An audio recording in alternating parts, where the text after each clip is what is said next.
today is Aaron Trippet. Aaron has lived in Wilmington for 3 years and enjoys yoga, surfing, and learning. He hopes to learn more about how to be an effective speaker in Toastmasters. In his second speech titled An Introduction to Tai Chi Qigong, Aaron will discuss the origin, benefits, and principles of these modalities. He has practiced these modalities for 3 years and enjoys the emotional, mental, and physical benefits that they offer. Aaron's speech time is 5 to 7 minutes. Please welcome Aaron.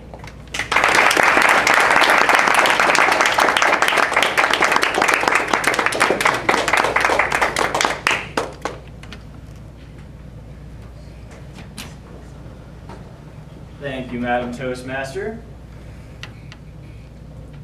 Many of us in the West, when we think Tai Chi or Qigong, if we have any idea what that means, we think of people over the age of 50 making slow, majestic movements by some body of water or at the park.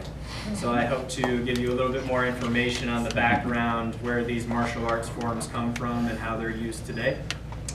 Tai Chi and Qigong can both be traced back to the origin of written language in ancient China, meaning they're at least thousands of years old. Any type of movement form that is that old has many variations and forms. So there are 3 primary styles of Tai Chi: Yang, Wu, and Chen styles.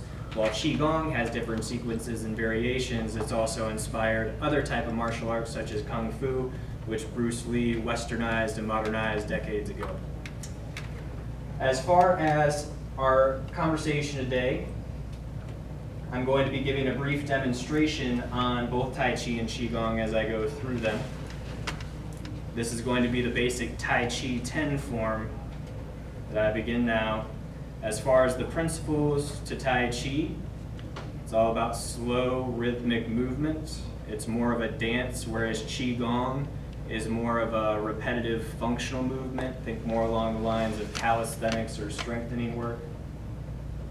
As you see, there's a particular gaze associated as you move to further connect the mind and body together. Tai means supreme. Chi, spelled C-H-I, means ultimate. The supreme ultimate. This is one of the empowering principles of Tai Chi, that we are all born with a supreme potential to handle the ultimate challenge of life.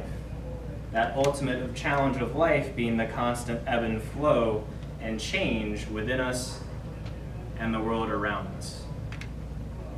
There are numerous benefits of Tai Chi, with research demonstrating in general it's a great way to reduce the mental and physical age-related changes over time. So it's a great way to prolong longevity and quality of life. It's also been shown to delay the onset of Alzheimer's symptoms, improve mobility and range of motion in Parkinson's and arthritis patients.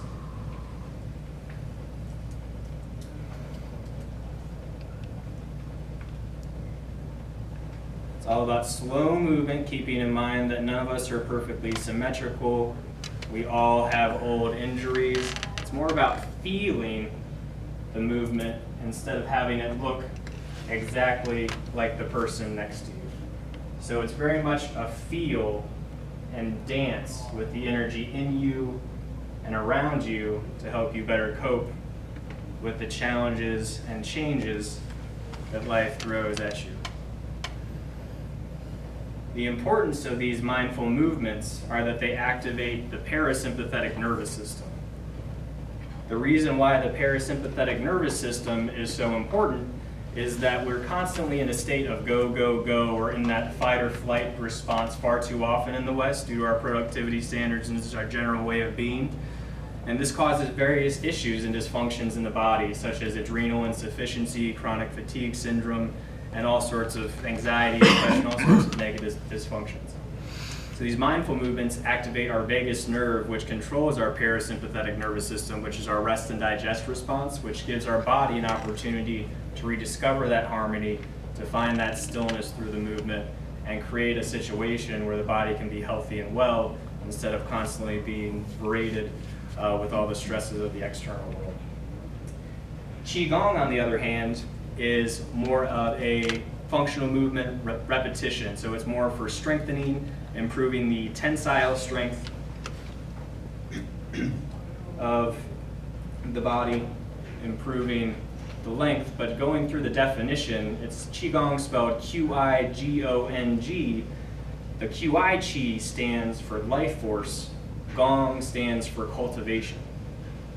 So what we're really doing is strengthening the energetic body, and once again putting it in a situation where it can flourish and find harmony, improving our energy where it needs improved, and also manifesting balance within. The principles of Qigong are known as the 4 corrections.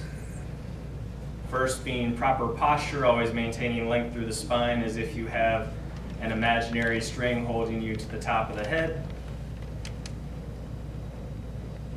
The second is breathing. This is known as the 3-part breath or Dantian breathing, which promotes a full breath, first filling up the belly, chest, then lungs, exhaling chest, lungs, belly. The third correction is to relax the muscles to allow for that flowing movement instead of excessively controlling with our muscular body to have it look a certain way. Once again, acknowledging that we all are imperfect and that one body attempting to do something similar is not going to look just as the person next to them or the instructor leading the practice. The last correction is quieting the mind. When we quiet the mind, it allows us to become aware of the present moment, to better connect with the energy flowing in us and outside of us. The more aware we are of this energy, the more we can utilize that as feedback in order to accomplish our goals and set that energy in line with our intentions. Qigong is based off of the Oriental Eastern medicine meridian lines, which are associated with the endocrine glands and organ systems of the body, which Oriental medicine uses to address dysfunction in the body. So it's got a scientific base from an Eastern medicine perspective and really cultivates that inner energy that allows for that harmony in the body. These mindful movements are incredibly impactful and can treat all sorts of dysfunctions in a positive way that don't require medication, don't require extensive cost. So I hope you all learned a little bit something of Tai Chi and Qigong. I look forward to sharing more of these mindful movements with you all in the future. Thank you very much.